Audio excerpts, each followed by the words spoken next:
Jackie Chan stopped filming mid-scene when armed strangers surrounded the set, demanding tribute money. It was October 1993, and Jackie Chan was at the peak of his international fame. His latest film, Crime Story, was being shot in the gritty streets of Tsim Sha Tsui, Hong Kong's most notorious district. The cameras rolled, capturing Jackie's signature blend of comedy and death-defying stunts. But at 3:47 p.m., everything changed when black Mercedes sedans pulled up to the filming location. 7 men in dark suits stepped out, their faces cold as winter steel. They weren't fans seeking autographs. They weren't reporters hunting for exclusive interviews. They were members of the 14K Triad, one of Hong Kong's most feared organized crime syndicates, and they had come to collect what they considered their due. Jackie Chan had been receiving threatening phone calls for weeks, anonymous voices demanding protection money, warning him that his film productions needed security arrangements if he wanted to continue working safely in Hong Kong. The messages were always the same: pay the tribute or face the consequences.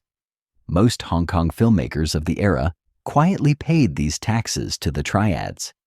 It was an open secret in the industry that organized crime controlled significant portions of the entertainment business. Film financing, distribution, even casting decisions often went through triad-connected businessmen. For decades, the unspoken rule was simple: pay your tribute, keep your mouth shut, and everyone profits. But Jackie Chan wasn't most filmmakers. Born Chan Kong Sang in Hong Kong's Victoria Peak, he had spent his childhood in the brutal training grounds of the China Drama Academy, where Master Yu Jim Yuen had taught him that strength came not from bending to bullies, but from standing up to them. The same philosophy that made him perform his own stunts, risking his life for authenticity, now made him consider an unthinkable response to the triad demands. The lead triad enforcer, a man known only as Broken Tooth Juan for his distinctive dental work, approached Jackie's director's chair with the confidence of someone who had never been refused.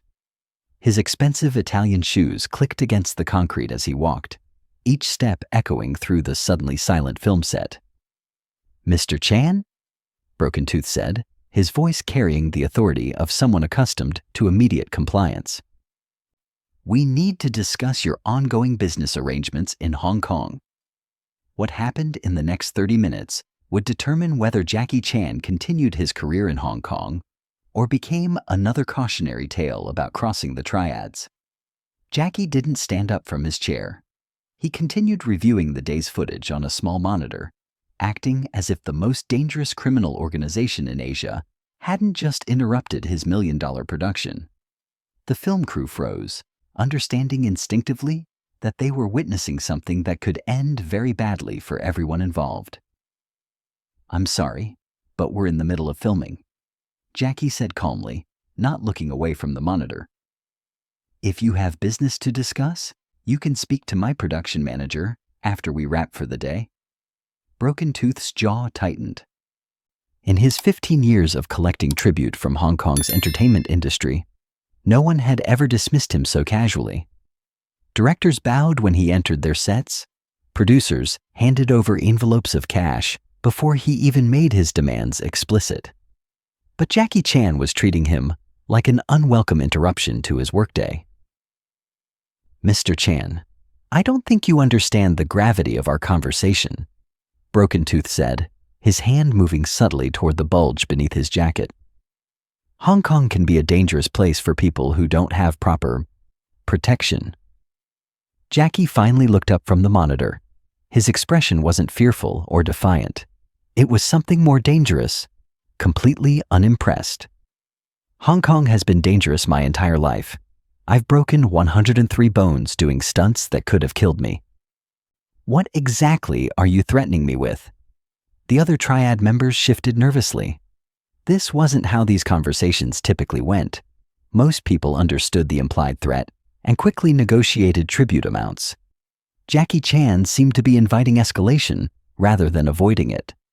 Broken Tooth decided to be more explicit. "Mr. Chan, successful filmmakers in Hong Kong contribute to local security organizations. We're suggesting a monthly arrangement of $500,000 to ensure your productions continue without interruption. $500,000 Hong Kong dollars monthly. Nearly $65,000 USD. The amount was astronomical even for Jackie's budget, but the principle bothered him more than the money. These men were demanding payment for the privilege of working in his own home city, threatening the industry that had given him everything. Jackie stood up slowly. At 5'9", he wasn't physically imposing compared to the Triad enforcers, but something in his movement made them instinctively step back. This was a man who had spent 30 years training his body to be a weapon, who had perfected fighting techniques from multiple martial arts traditions, who had performed stunts that required split-second timing and absolute physical control. "I have a counter-proposal," Jackie said quietly. "You leave my set now, and I forget this conversation happened. You continue bothering my productions, and I'll show you why I do my own stunts." The silence that followed would later be described by crew members as the most terrifying 30 seconds of their lives. Broken Tooth's hand moved closer to his weapon.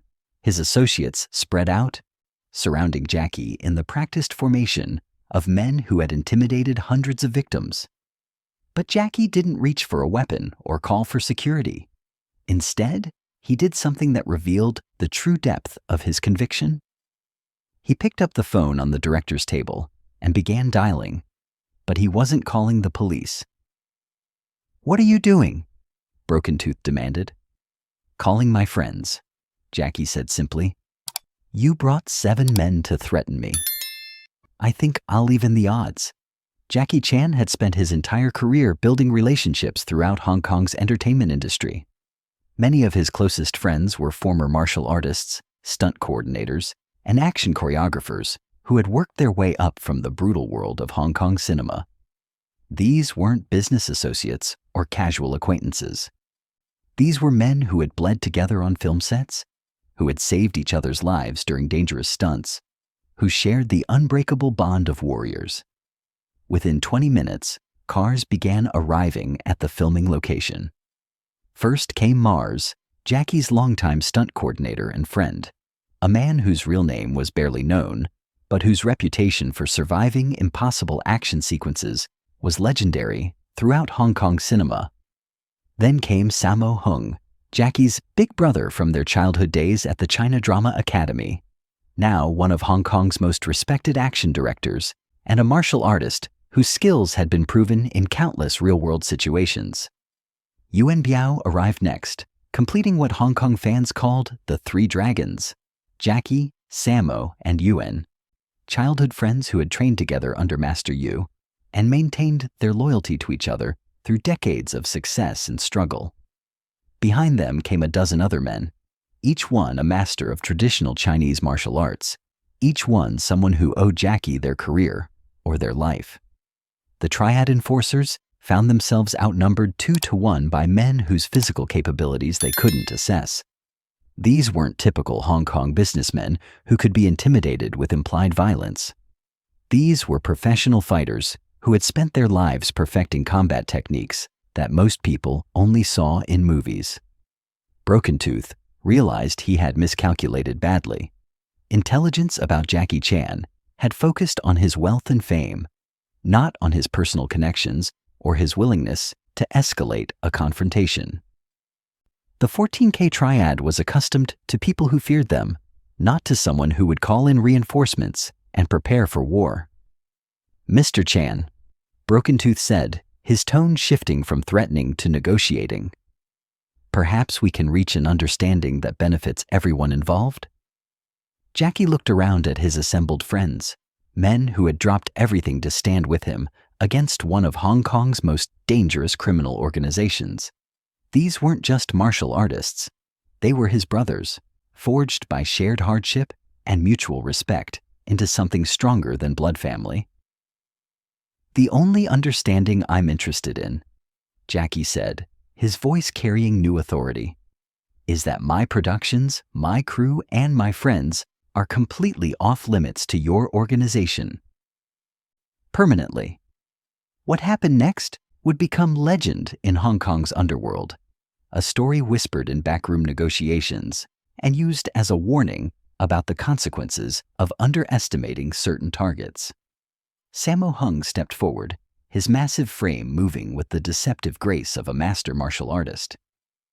"Brother Tooth," he said, using the street name with deliberate familiarity. "You know who we are. You know what we can do. You also know that we know where to find you." The threat was clear and unmistakable. The 14K Triad operated through fear and reputation, but so did Hong Kong's martial arts community. The difference was that Jackie's people had spent their lives proving their capabilities in front of cameras, in full view of the world.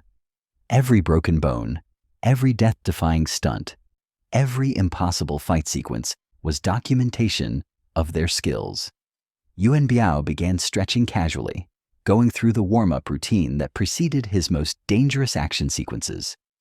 Mars cracked his knuckles with the sound of rifle shots. The message was wordless, but perfectly clear. These men were prepared to turn the film set into a battlefield. Broken Tooth's associates began glancing toward their vehicles, calculating escape routes. They had come expecting to collect tribute from a wealthy filmmaker.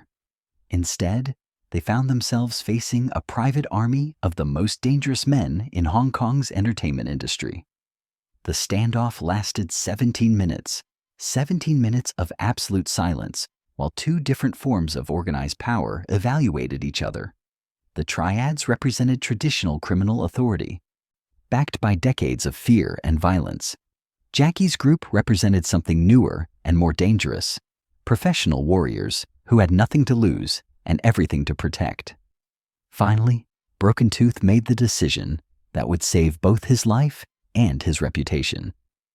"Mr. Chan, it appears there's been a misunderstanding about your status in Hong Kong. We'll be reviewing our approach to your business operations." It was the closest thing to a surrender that a Triad enforcer could offer, without losing face completely. Jackie understood the language of Hong Kong's criminal underworld well enough to recognize the concession. "I'm glad we could clear that up," Jackie replied, his tone polite but unmistakably final. "I trust this misunderstanding won't happen again." The Triad enforcers retreated to their Mercedes sedans and drove away from the film set. They didn't speed or show panic, maintaining the dignity essential to their reputation. But everyone present understood that they weren't coming back. Jackie's friends remained on the set for the rest of the day's filming, not because they expected the Triads to return immediately, but because they wanted to send a message throughout Hong Kong's criminal networks. Jackie Chan was protected by people who couldn't be bought, intimidated, or defeated. The confrontation's aftermath would reshape Hong Kong's entertainment industry in ways nobody anticipated. Word of the standoff spread through Hong Kong's underworld with the speed of wildfire. Within 48 hours, every major Triad organization knew that Jackie Chan had faced down the 14K and won. More importantly, they understood that he hadn't won through money or political connections, but through personal loyalty and demonstrated capability. The story grew in the telling, as stories always do in criminal circles. Some versions had Jackie single-handedly fighting off a dozen armed Triad members. Others claimed he had threatened to expose Triad operations to international law enforcement. The truth was both simpler and more impressive. He had refused to be intimidated and had the resources to back up his refusal. Other Hong Kong filmmakers began quietly reaching out to Jackie's production company, asking about security arrangements. Directors who had been paying tribute for years suddenly found the courage to refuse new demands. The Triad protection racket that had dominated Hong Kong's entertainment industry for decades began showing cracks. Jackie never spoke publicly about the confrontation. In interviews throughout the 1990s, he would deflect questions about Triad involvement in Hong Kong cinema, maintaining the diplomatic silence that allowed him to continue working in the city he loved. But privately, he had established himself as someone who couldn't be pushed around, someone whose friends were more dangerous than his enemies. The 14K Triad never approached Jackie Chan again. Neither did any other criminal organization. Word had spread that the international action star was protected by Hong Kong's most dangerous men, that any attempt to threaten him would result in consequences no criminal organization wanted to face. Broken tooth. Yuen disappeared from Hong Kong 6 months after the confrontation. Some said he had been transferred to Macau operations. Others claimed he had lost face so completely that he'd been forced out of the organization entirely.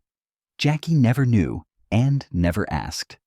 The message had been delivered and received. The filming of Crime Story continued without further interruption. The movie, released in 1993, became one of Jackie's most successful Hong Kong productions, earning critical acclaim for its realistic portrayal of police corruption and organized crime. The irony wasn't lost on those who knew about the real-life confrontation that had occurred during production. Jackie's friends gradually returned to their own projects, but the bond forged during those 17 minutes of potential violence never weakened. Sammo Hung, Yuen Biao, Mars, and the others remained Jackie's closest allies throughout his career, men who had proven their loyalty when it mattered most. The true cost of Jackie's decision wouldn't become clear until years later, when the consequences of challenging Hong Kong's criminal underworld finally caught up with him. By the late 1990s, as Hong Kong prepared for its return to Chinese control, Jackie Chan made a decision that surprised even his closest friends. Despite his victory over the Triads, despite establishing himself as untouchable in Hong Kong's criminal underworld, he began accepting more Hollywood productions and spending less time in his home city. The decision wasn't driven by fear. Jackie had proven he could handle criminal threats. Instead, it reflected his understanding that the confrontation with the 14K had changed his status in Hong Kong permanently. He was no longer just an entertainer. He had become a symbol of resistance to criminal authority, a man whose very presence challenged the traditional power structures that governed Hong Kong society. This new status brought both protection and danger. Criminal organizations wouldn't approach him directly, but they also wouldn't forget that he had publicly humiliated one of their most feared enforcers. In Hong Kong's complex social hierarchy, where face and reputation determined survival, Jackie had created enemies who would wait decades for revenge if necessary. His transition to Hollywood wasn't an escape. It was a strategic repositioning that allowed him to maintain his career while avoiding the long-term consequences of his victory. In Los Angeles, he was just another action star. In Hong Kong, he had become something more dangerous, a man who had proven that criminal power could be challenged and defeated. The friends who had stood with him that October afternoon remained in Hong Kong, continuing their careers in an industry slowly freeing itself from Triad control. Their loyalty to Jackie had cost them nothing professionally, but had earned them something invaluable: the respect that comes from standing up to bullies when the stakes are highest. Jackie never regretted his decision to confront the Triads. In later interviews, when asked about the challenges of working in Hong Kong during the 1990s, he would smile and say simply, "Sometimes you have to choose between being safe and being right. I chose being right." The film set in Tsim Sha Tsui, where the confrontation occurred, was demolished in 2001. A luxury shopping mall stands there now, its gleaming surfaces and designer stores showing no trace of the day when Hong Kong's most famous son faced down its most feared criminals. But the story lives on in the memories of those who witnessed it, a reminder that some things are worth fighting for, regardless of the consequences. Jackie Chan's response to the Hong Kong Triad threat became more than just a personal victory. It became proof that individual courage, backed by loyal friends and unwavering principle, could challenge institutional power and win. In a city where criminal organizations had ruled through fear for generations, one man's refusal to be intimidated had cracked the foundation of that fear. The criminal world was indeed shocked, not by Jackie's fighting skills or his wealth, but by his absolute refusal to accept that some battles couldn't be won.